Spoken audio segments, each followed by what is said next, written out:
Well, we have three incidents, and we have no idea whether they are connected and whether indeed they're connected with what happened earlier in Boston this week at the Boston Marathon. The first happened at around 10 to 11 this morning. A Massachusetts Institute of Technology police officer was called to a disturbance in an area near here, and he was shot at. He suffered multiple gunshot wounds.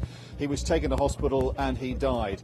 What is happening here at the moment in this town of Watertown, it's a suburb, a neighbourhood just on the outskirts of Boston, is we understand residents have been told to stay at home in the streets behind me, and door-to-door inquiries have been made by police. As you can see, there's a huge amount of police activity behind us. But the most intriguing event of the night really was what happened somewhere behind me here, an event that has been described by an eyewitness to the New York Times. Let's just read what this eyewitness said, because it's the clearest account yet of what has happened here from an eyewitness. He's saying two young men armed with guns and explosives were in what appeared to be backpacks, engaged in a violent standoff with dozens of police on a street in Watertown, Massachusetts. That's up the street behind me. Andrew Kitzenberg, who looked out of his third-floor window, described two young men of slight build in jackets shooting at dozens of police officers.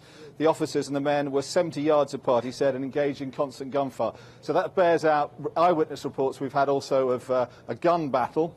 And also he described how those two men used what looked like some kind of homemade, improvised explosive device, which they threw at the police. It didn't go very far and exploded 20 yards down the road.